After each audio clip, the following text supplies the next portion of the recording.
Well, today I'd like to tell you something about the future. Future is a very interesting subject, as we all know, because we all move toward the future. We move in that direction without ever reaching it. We see it, we think we see it, and once we try to grasp it, it becomes the present and disappears into the past so fast. And it is difficult to predict the future, but we know that at least some prediction we can make. And for instance, we know this is what we call an hourglass. And it moves. You see the sand that goes from here, from the upper level to the bottom level. The hourglass is a predictable object. Easy. But at least it tells us that we can say something about the future. So we, as scientists, as modern people of our century, we try to develop models to make scientific predictions, but that's not easy, and we know it. We all know that how difficult it is. Even those scientific models are not so good sometimes. Okay, now I would like to tell you a few things about the future, about predicting the future, but starting from back in time. Starting with this task, this big task that our ancestors faced just like we do in the same way, although they didn't have the knowledge we have today, but they're smart. And I based myself on in this ramp on the past prophecies and predictions on the basis of this book by Julian Jaynes, The Origin of Consciousness, which is the good thing that Jaynes respects the people of the past. We have this idea that our ancestors sometimes were naive, sometimes they were a bit silly and they didn't know as many things as we do, but no, they were smart. They did what they could given the situation, and they knew a lot of things. So we have to take into account what they were doing, because they face the same problems and we can learn from our ancestors. So, when does the idea of predicting the future start? And that's something that we have records from the past. And if we go back, way back in the past, we start seeing attempts to predict the future around the start of the first millennium before our era. Before that, there was very little. No prophecies, no forecasting, no destiny.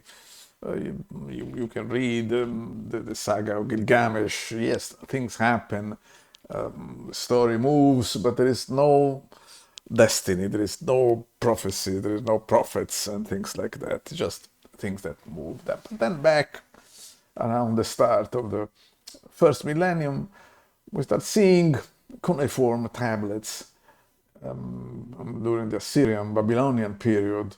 We start seeing omens, what we call omens.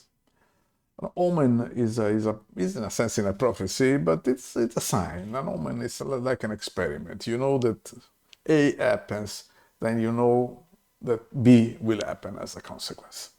Like you see clouds, dark clouds in the sky, then you know that may rain, it often will.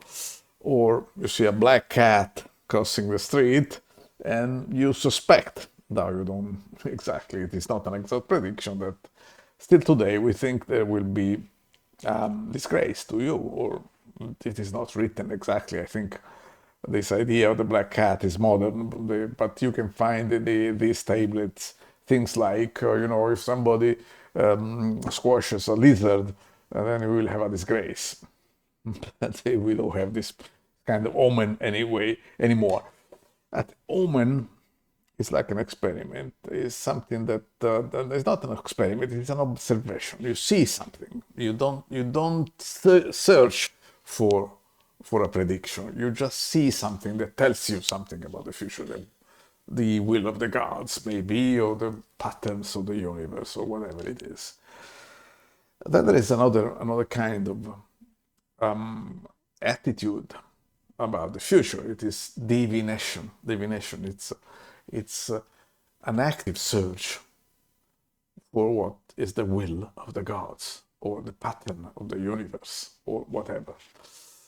So you do things, you search actively for something like you kill a goat, look at the liver of the goat. My ancestors, the haruspices, the ancient prophets, they would do this. This was a science of looking at livers of dead goats and see in the lines, see the future.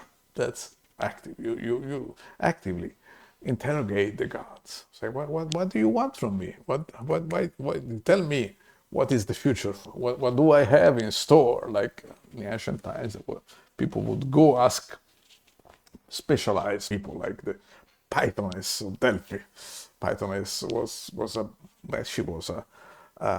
peasant girl, but she was sort of channeling the will of the gods in the specific position where she was. And there's a third concept that comes from our ancestors, which is prayer or the sacrifice, or maybe you call it sortilege, in which case you act on the future. You do something that you believe will affect the future, but maybe we will change it. Maybe the gods decided that you will have a disgrace, so you avert.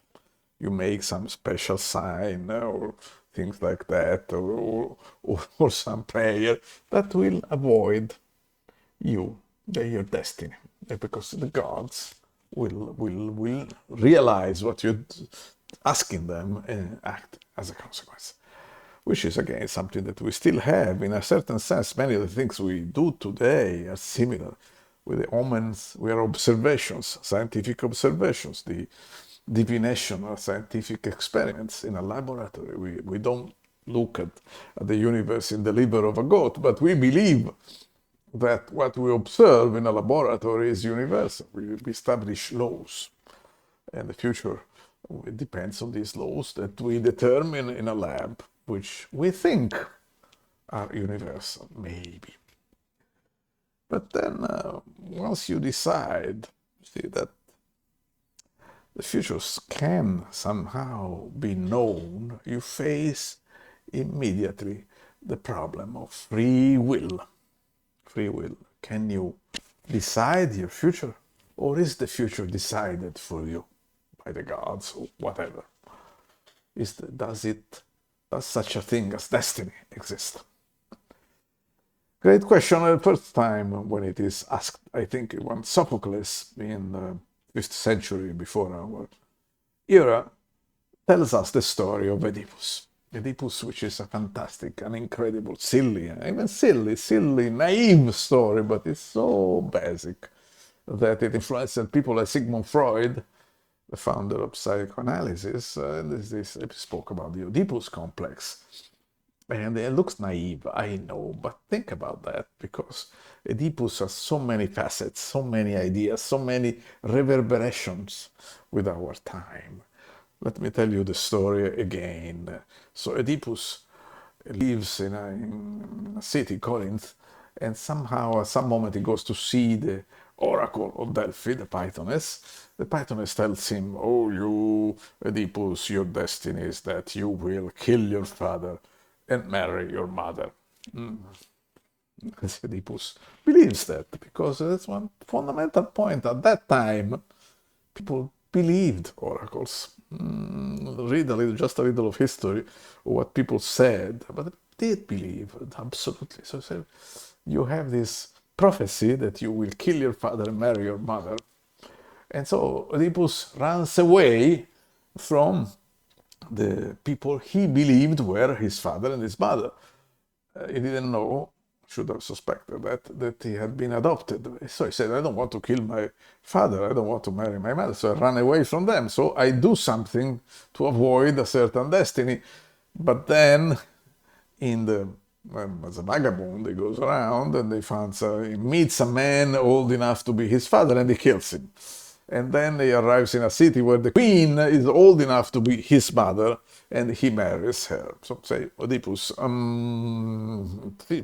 try to be a little more careful, but it is the question of predestination. Predestination in Sophocles' idea, the way he presents it to us, the myth of Oedipus is much older than that, but the way Sophocles shows it to us, it is about predestination. Whatever Oedipus does, his destiny will catch up with him. And then when Oedipus discovers what he has done, then it's tragedy. Tragedy is a part of the narrative of the tragedy of Oedipus. And it is very, very deep because that's to do. See, clearly no one of us wants to marry your mother. You don't want to do marry or not to kill, but you find yourself in the process of life that you take the role of your father, and your partner, your wife, takes the role of your mother because she becomes as old as your mother as you remember her. So that's already a metaphor of the concept of life. Because Oedipus is us, essentially, is all the problems that we have. How do we deal with the future? And Oedipus is presented to us as a victim of what the ancient called the hubris. Hubris, that you think he thought he could avoid the destiny he was facing, but he did it in the wrong way because it was too thought he could do it by himself and avoid it. It was wrong, but the point is that when you face the destiny, you have to think of whether it is really immutable or not, because we see today the world not differently than the ancient did with the oracles. We believe in science, but in a way it's not so different.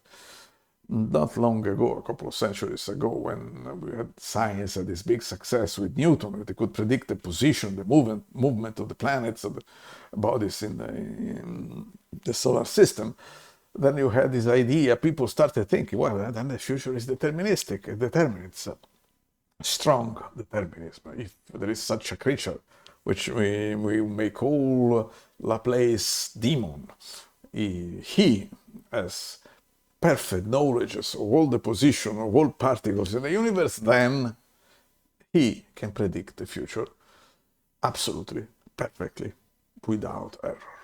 Which doesn't work, of course, because then people started discovering that not so simple at all. Just three bodies in a gravitational field, it move in such a complex way that you cannot predict it. Not because you don't know the forces that bind them to each other, but the measurement error that you make with the initial conditions amplify with time, and then your model ceases to describe reality.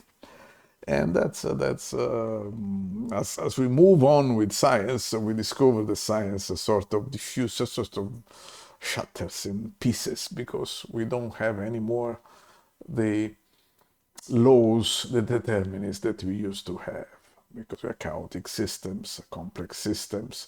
Schrödinger's cat is beyond even probably the divination powers or the Pythoness of the Oracle of Delphi, which means that our capability of predicting the future is very, very limited. It is not, this future cannot really be determined. And we saw it, for instance, during the pandemic, COVID pandemic. You saw this big scientists coming in TV, say, do this and you'll be saved. Say, don't do that. No, now you do that, or then we will all die, or do this and we will not die. It was a remarkable disaster, and showed us the limits, some of the limits of science. And the basic idea of all of this story is that the future remains something that we cannot grasp, cannot make experiments on it. So it cannot be scientific. We don't really know what is the future. Sometimes we think we can see it, but it is a shadow. It's beyond a sort of dark glass in which we cannot pass, we cannot see on the other side. And I think the basic idea that comes also from Oedipus' story is that we should be humble. Oedipus' mistake was eventually what the ancient called hubris. Hubris means that you think you know as much as the gods and you can rule your life by yourself. And instead you cannot, because maybe there is a destiny, maybe there isn't. But the point is that the future is always unknowable, but you can be prepared for it. And sometimes you know some things just like that. This hourglass will empty from the upper side to the lower side, and this is a simple prediction of the future. But if we are flexible and if we accept that things can change, always change, we can avoid being so rigid as Oedipus was and live the life that, as humble human beings, not gods, we have to live. And thank you for listening to me, and I hope you found this chat interesting. Thank you very much.